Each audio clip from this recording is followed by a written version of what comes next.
Hello friends, welcome to bright fact. दोस्तों, आज हम जिस टॉपिक को स्टडी करेंगे वो है हेलिकल गियर। दोस्तों, मैंने अपनी पिछली वीडियो में स्पर गियर को डिस्कस किया था।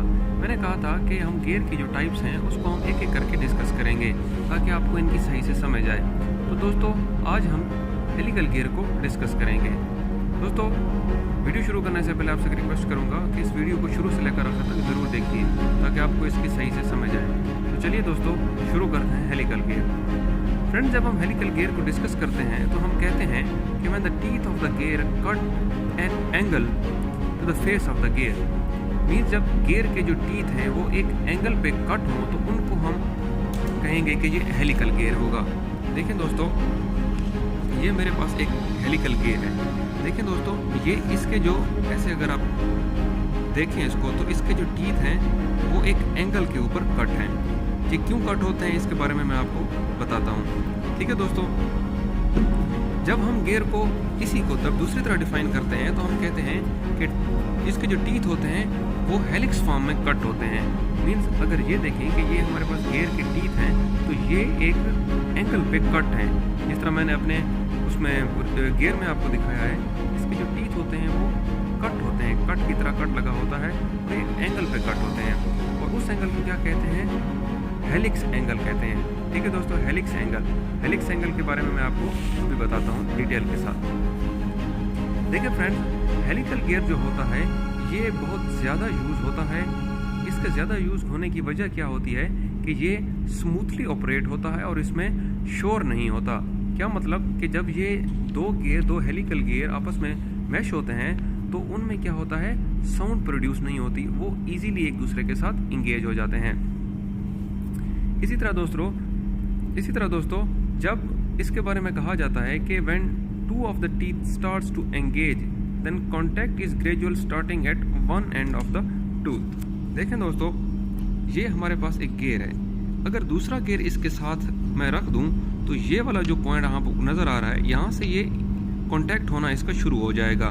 मीन्स यहाँ पे एक पॉइंट कॉन्टैक्ट शुरू होगा। तो इस तरह जब ये मूव करेगा तो उनका जो कॉन्टैक्ट है वो ऐसे ग्रेजुअली एक दूसरे के साथ बढ़ता जाएगा। बढ़ता हुआ दोस्तों वो एक फुल इंगेजमेंट में आ जाएगा, जिससे इसकी एक रेवोल्यूशन भी पूरी हो जाएगी और उसका जो टीथ है उसका जो कॉन्टैक्ट है वो भी पॉइंट कन्फर्म हो जाएगा ताकि उसमें साउंड प्रोड्यूस ना हो, क्योंकि ये इजीली इंगेज हो जाते हैं। ग्रेजुअली इंगेजमेंट होती है और इजीली इंगेज हो जाते हैं। ठीक है दोस्तों, और हेलिक्स एंगल के बारे में मैंने आपको बताया कि हेलिक्स एंगल क्या होता है।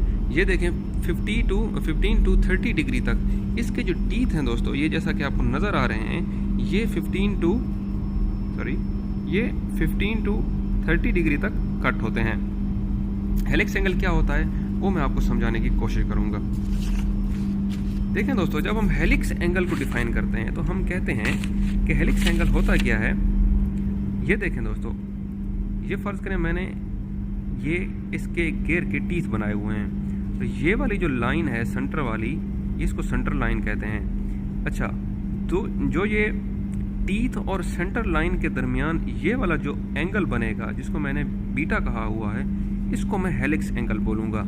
इसी तरह दोस्तों, टीथ और गियर की सेंटर लाइन मतलब शाफ्ट की जो सेंटर लाइन है उसके दरमियान जो एंगल बनेगा उसको हम हेलिक्स एंगल बोलते हैं। और यही एंगल कितना होना चाहिए?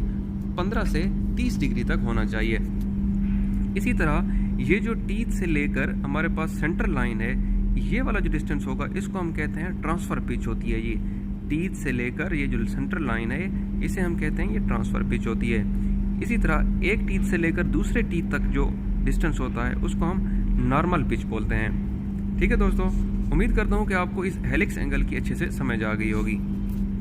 ठीक है दोस्तों, ये जब नॉर्मल पिच को हम डिफाइन करते हैं तो हम कह सकते हैं कि जो दो टीथ का जो डिस्टेंस होता है उसको हम नॉर्मल पिच कहते हैं, या हम इस तरह भी कह सकते हैं it is the distance between corresponding point of the teeth measure in the plane perpendicular to the pitch circle.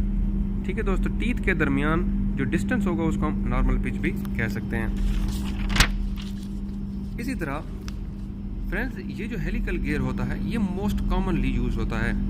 ठीक है दोस्तों, ये हर जगह पे यूज हो सकता है, लेकिन दोस्तों इसका मसला क्या होता है कि जहाँ पे भी ये यूज होता है तो ये क्या करता है, लार्ज अमाउंट ऑफ थ्रस्ट पैदा करता है। और जिस जगह पे हम इसको लगाते हैं उस जगह पे हम बेरिंग को लाजमी लगाते हैं, ताकि वो जिसमें जो बेरिंग होता है वो इसकी थ्रस्ट को क्या करता है, प्रिवेंट कर देता है। ठीक है दोस्तों, स्पर गियर और हेलिकल गियर में जो मेन डिफरेंस है वो ये है कि स्पर गियर क्या होता है, लाइन कांटेक्ट होता है, जबकि जो हेलिकल गियर होता है वो क्या होता है दोस्तों, वो पॉइंट कांटेक्ट होता है। इसके टीथ जब एक दूसरे के साथ इंगेज होते हैं तो वो एक पॉइंट पे कांटेक्ट होते हैं, पॉइंट पे इंगेज होते हैं, और वही जो कांटेक्ट होता है वो आगे चलता हुआ पूरा जो है हमारे पास सर्कल कंप्लीट हो जाता है। ठीक है दोस्तों, ये था हमारा आज का लेक्चर हेलिकल गियर के बारे में। उम्मीद करता हूँ कि आपको ये वीडियो पसंद आई होगी। तो दोस्तों, मेरे इस चैनल ब्राइट फैक्ट को सब्सक्राइब ज़रूर कीजिए, और अगर मेरी ये वीडियो पसंद आई है तो अपने दोस्तों के साथ शेयर ज़रूर कीजिए। तो देखते रहिए ब्राइट फैक्ट। शुक्रिया।